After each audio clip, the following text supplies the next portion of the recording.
Bismillahirrahmanirrahim. Assalamualaikum warahmatullahi wabarakatuh. Ketemu lagi dengan channel Aris Eka Prastya Official. Kali ini kita akan belajar bersama untuk membuat sebuah presentasi keren inovatif secara otomatis. Bagaimana caranya? Tutorial ini adalah tutorial dari diklat yang akan kita laksanakan bersama, yaitu diklat ke-89 Sami Sanov, dengan membuat presentasi kreatif inovatif secara otomatis dan praktis. Ya, ini adalah profil dari saya. Terus ini adalah beberapa kompetensi yang saya miliki, dan ini adalah tahapan dalam pelaksanaan diklat nanti. Iya, seringkali kita sebagai seorang guru atau pendidik itu dihadapkan dengan kebingungan ketika harus membuat sebuah presentasi yang interaktif, yang menarik, yang praktis tentunya. Apalagi kalau mau presentasi tapi kita belum siap dan sebagainya, maka ada sebuah solusi menggunakan teknologi yang terbaru, yaitu menggunakan Gamma. Ya, jadi dalam diklat ini nanti Bapak Ibu akan belajar untuk memahami konsep dasar presentasi yang kreatif inovatif itu seperti apa. Kemudian kami juga akan mengenalkan tentang aplikasi Gamma yang menggunakan AI dan kemampuannya dalam membuat presentasi secara otomatis.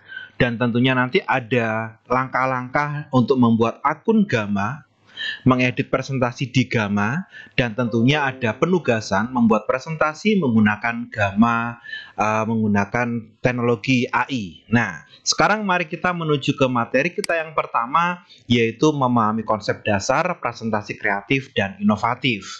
Nah, presentasi kreatif dan inovatif itu memerlukan pendekatan yang berbeda dari presentasi yang konvensional. Berikut akan kami paparkan beberapa konsep dasar yang dapat membantu Anda untuk memahami bagaimana membuat presentasi yang kreatif dan inovatif. Langkah yang pertama adalah Bapak Ibu harus memahami audiensnya dari Bapak Ibu. Siapa yang akan mendengarkan atau yang melihat presentasi ini? Sebelum membuat presentasi, penting untuk memahami siapa audiens Anda, apa kebutuhan mereka, dan apa yang mereka harapkan dari presentasi Anda. Dengan memahami audiens dengan baik, Anda dapat menyesuaikan konten dan gaya presentasi Anda agar lebih relevan dan menarik bagi Anda. Kemudian jangan lupa yaitu menggunakan storytelling atau pendekatan cerita. Gunakan pendekatan cerita ini untuk menyampaikan pesan Anda dengan cara yang menarik dan memikat. Cerita yang dapat membantu audiens Anda terhubung secara emosional dengan materi yang Anda presentasikan akan membuat lebih mudah untuk dipahami dan diingat oleh audiens Anda. Nah, langkah berikutnya, jangan lupa untuk mendesain visual yang menarik. Ya, jadi gunakan desain visual yang kreatif dan menarik untuk mendukung pesan yang akan Anda sampaikan. Gunakan gambar, grafik, dan elemen visual lainnya untuk memperkuat narasi Anda dan membuat presentasi lebih memikat secara visual. Jangan lupa juga gunakan pendekatan interaktif. Cobalah untuk membuat presentasi Anda lebih interaktif dengan melibatkan audiens secara aktif. Misalnya Anda bisa menggunakan jejak pendapat, sesi tanya jawab, atau latihan interaktif lainnya untuk memancing partisipasi audiens dan menjaga mereka tetap terlibat dalam presentasi Anda. Dan kesederhanaan dan fokus. Nah, meskipun penting untuk menjadi kreatif dan inovatif, pastikan bahwa presentasi Anda tetap sederhana dan fokus pada pesan inti yang ingin Anda sampaikan. Terlalu banyak elemen kreatif atau terlalu banyak informasi dapat membuat presentasi menjadi membingungkan dan mengurangi efektivitasnya. Nah, itu ya Bapak Ibu. Jadi pastikan sebelum membuat sebuah presentasi, Bapak Ibu tahu tentang audiensnya siapa, sampai dengan kesederhanaan dalam menyampaikan pesan atau informasi. Nah, sekarang untuk membuat sebuah media presentasi yang baik, itu melibatkan beberapa langkah penting. Nah, berikut akan kami tunjukkan cara-cara untuk membuat media presentasi yang efektif. Apa saja langkah-langkahnya? Jadi yang pertama, tentukan tujuan presentasi. Sebelum Bapak Ibu mulai membuat media presentasi, tentukan tujuan utama presentasi Anda. Apakah Anda ingin mengedukasi, menghibur, atau menginspirasi audiens Anda? Menetapkan tujuan akan membantu Anda mengarahkan konten presentasi Anda dengan lebih efektif.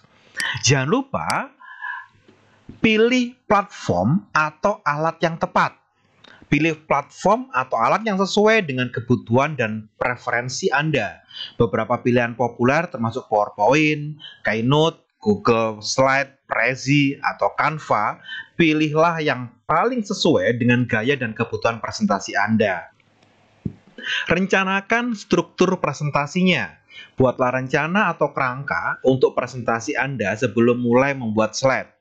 Tentukan bagaimana Anda akan menyusun informasi, mulai dari pengenalan, isi utama, hingga kesimpulan. Pastikan untuk memperhatikan alur cerita yang logis dan terstruktur. Perhatikan juga dalam menggunakan desain yang menarik. Desain visual yang menarik dapat membantu menjaga perhatian audiens dan membuat pesan Anda lebih mudah dipahami. Pilihlah kombinasi warna yang konsisten dan font yang mudah dibaca. Gunakan gambar, grafik, dan elemen visual lainnya secara bijaksana untuk memperkuat pesan Anda. Sederhanakan slide Anda. Hindari kelebihan informasi dalam setiap slide. Usahakan untuk hanya menyertakan poin-poin utama atau gambaran singkat dari setiap konsep yang ingin Anda sampaikan. Gunakan poin-poin kunci dan jangan terlalu banyak menumpuk teks. Dan gunakan media pendukung dengan bijak. Selain teks, tambahkan media pendukung seperti gambar, grafik, video, atau animasi untuk memperjelas dan memperkuat pesan Anda. Pastikan bahwa media yang Anda gunakan relevan dengan konten presentasi Anda dan tidak terlalu membingungkan atau mengganggu. Dan harus dipraktekkan dan revisi. Maksudnya bagaimana? Setelah Anda selesai membuat media presentasi, luangkan waktu untuk berlatih menyampaikan presentasi Anda dan memperbaiki setiap kekurangannya. Mintalah umpan balik dari rekan kerja atau guru lain atau teman untuk membantu Anda meningkatkan kualitas presentasi Anda. Yang terakhir, pertimbangkan kehadiran Anda. Selain slide, pertimbangkan juga kehadiran fisik Anda saat menyampaikan presentasi. Pastikan untuk menjaga kontak mata dengan audiens, berbicara dengan jelas dan percaya diri, dan interaksi dengan audiens sebanyak mungkin untuk menjaga ketertarikan mereka. Nah, itu adalah langkah-langkah yang bisa kita gunakan untuk membuat sebuah presentasi dan bagaimana langkah-langkah dalam membuat rencana sebuah presentasi yang baik dan interaktif. Nah, sekarang bagaimana sih cara membuat media pembelajaran PPT dengan AI Gamma APP secara cepat dan efektif? Nah, jika tadi saya telah menjelaskan bahwa ada beberapa platform yang bisa kita gunakan seperti PowerPoint, Keynote, Google Slide, kemudian Canva, atau mungkin juga Slide Master dan sebagainya, maka ada Bapak Ibu salah satu aplikasi yang berteknologi AI yang bisa membantu kita dengan menyertakan prompt aja atau kebutuhan Bapak Ibu request gitu ya, pengen minta presentasi apa, maka nanti akan dibuatkan dengan mudah, yaitu menggunakan Gamma APP. Nah, sekarang mari kita kupas ya, apa sih Gamma APP itu? Nah, jadi kalau ada sebuah pertanyaan yang Bapak Ibu tanyakan ya, pada tahun 2023 biasanya kita masih membuat presentasi kalau nggak pakai Canva atau membuat pakai PowerPoint ya. Maka di tahun 2024 ini sedang tren yaitu sebuah platform AI yaitu bernama Gamma APP AI. Apa itu Gamma APP? Gamma adalah alat presentasi yang dapat digunakan secara gratis yang membuat pengguna dalam membuat slide presentasi dengan kekuatan kecerdasan buatan atau AI.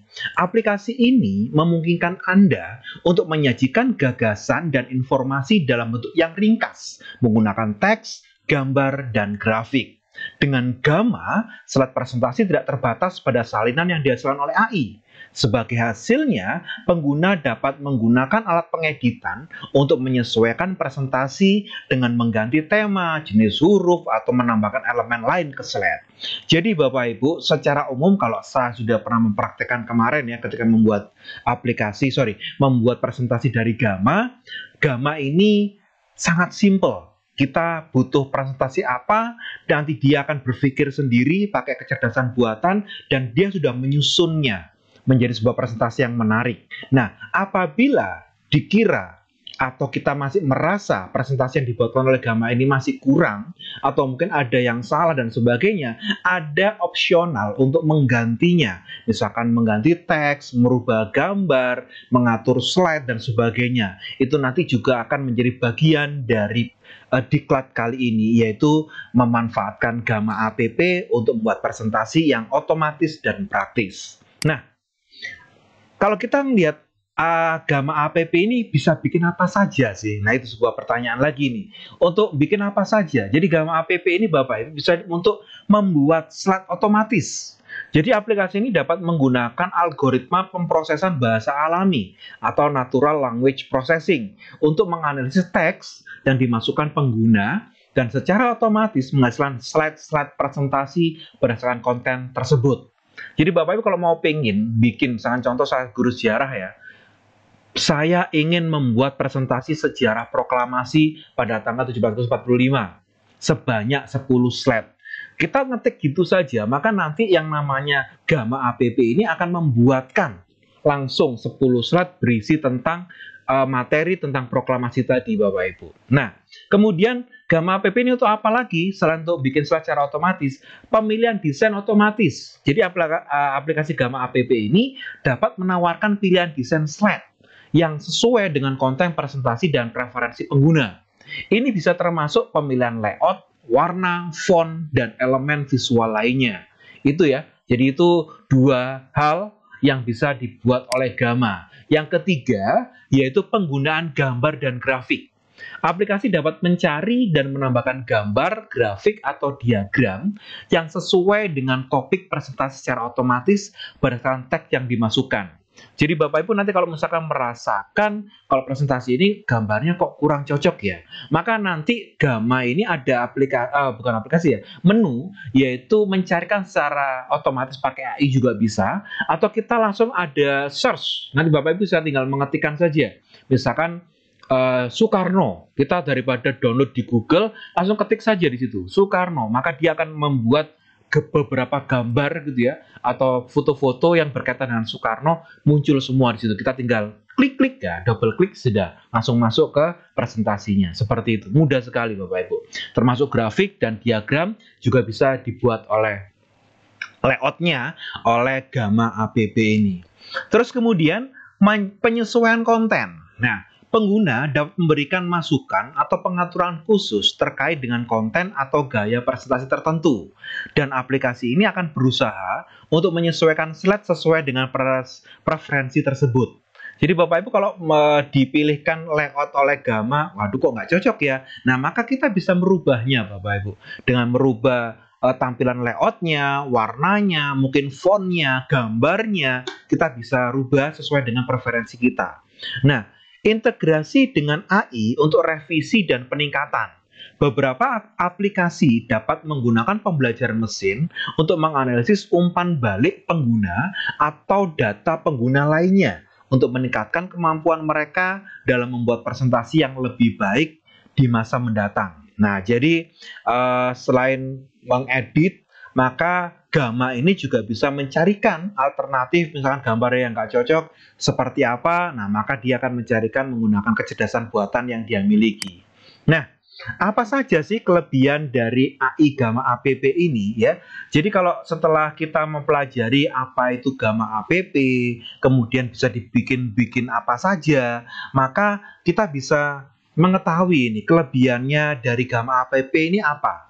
Jadi aplikasi yang menggunakan kecerdasan buatan AI dalam konteks pembuatan presentasi dapat memiliki beberapa kelebihan, yaitu pembuatan presentasi yang cepat. Nah, dengan menggunakan AI untuk menganalisis teks dan menghasilkan slide secara otomatis, aplikasi Gamma app ini dapat mempercepat proses pembuatan presentasi. Jadi semisal Bapak Ibu pengen ngajar materi pagi hari tapi belum siap dengan presentasi bahannya, maka Bapak Ibu buka saja Gamma app, ketikkan pengen buat slide presentasi apa, langsung dibuatkan, langsung tampil seperti itu. Terus kedua yaitu konsistensi desain. Ya, jadi aplikasi Gamma app mungkin menawarkan berbagai template desain yang konsisten, sehingga memastikan bahwa setiap slide dalam presentasi memiliki tampilan yang seragam dan profesional. Meski demikian, Bapak Ibu juga punya istilahnya ada kelebihan lain, yaitu bisa merubah warna, font, dan sebagainya. Kalau semisal template ini nggak cocok gitu ya, maka bisa dirubah warna dan sebagainya. Itu kelebihannya Bapak Ibu. Selain dua kelebihan itu, ada yang namanya penyesuaian otomatis. Beberapa aplikasi mungkin memiliki kemampuan untuk menyesuaikan desain dan konten presentasi berdasarkan preferensi pengguna atau karakteristik konten yang dimasukkan. Jadi dia bisa memilihkan sendiri secara otomatis seperti apa tampilan dari slide-slide yang akan dibikin oleh dia dari kata atau permintaan yang kita inginkan. Ya. Penggunaan sumber daya visual. Aplikasi mungkin dapat secara otomatis mencari dan menambahkan gambar, grafik, atau elemen visual lainnya yang relevan untuk memperkuat pesan dalam presentasi. Nggak usah khawatir ketika Bapak Ibu nanti mendapati kekurangan ide gambar dan sebagainya, maka kita bisa mengetikkan di kolom search atau mencari bantuan dari AI-nya yang dimiliki oleh Gamma app ini, dicarikan otomatis oleh dia, seperti itu. Nah, ada juga kelebihan lainnya, yaitu integrasi dengan alat lain. Maksudnya apa? Jadi aplikasi tersebut mungkin dapat diintegrasikan dengan platform lain atau alat produktivitas seperti penyimpanan cloud atau perangkat lunak manajemen proyek untuk meningkatkan fleksibilitas dan keterhubungan. Kalau Bapak Ibu nanti mempelajari Gamma di Gamma app di tutorial yang kedua, di bagian share atau bagian akhir nanti, nah, kita akan bisa membuat presentasi Gamma ini di-download dan bisa diedit ulang di PPT. Selain itu, Gamma atau presentasi yang dibuat oleh Gamma app ini bisa diekspor langsung ke PDF. Kalau Bapak Ibu pengen juga membuat aplikasi Gamma ini, presentasinya mau ditempel ke blog atau ditempel ke websitenya Bapak Ibu, bisa menggunakan embed. Nah ini, jadi itu Bapak Ibu kelebihan dari Gamma app. Ada juga peningkatan produktivitas dengan membebaskan pengguna dari tugas-tugas pembuatan slide yang monoton. Aplikasi Gamma ini dapat memungkinkan pengguna untuk fokus pada aspek-aspek kreatif dan strategis dari presentasi yang Bapak Ibu bikin. Nah itu ya Bapak Ibu ya. Jadi silakan nanti belajar ya. Kita akan belajar bersama bagaimana menggunakan Gamma app. Pesan terakhir dari saya, namun seperti halnya dengan teknologi apapun, keberhasilan dan kegunaan aplikasi ini tergantung pada seberapa baik dia merancang, dikembangkan, dan diterapkan. Selain itu, pengguna juga perlu mempertimbangkan kualitas hasil yang dihasilkan oleh aplikasi, serta kemungkinan keterbatasan atau kekurangan yang mungkin ada dari aplikasi Gamma app ini. Ya itu Bapak Ibu ya. Jadi hari ini presentasi kali ini atau tutorial yang pertama ini kita sudah belajar bagaimana cara untuk membuat presentasi yang baik dan kreatif. Terus kenapa kok harus memilih Gamma app sampai dengan kelebihan-kelebihannya apa saja. Nah, nanti di tutorial berikutnya kita akan membuat akun Gamma app, kemudian mencoba untuk membuat presentasi langsung secara otomatis, dan nanti kita ngedit-ngedit sampai dengan ekspor dan sebagainya. Jangan kemana-mana, masih di channel Aris Eka Prasetya Official. Terima kasih. Assalamualaikum warahmatullahi wabarakatuh.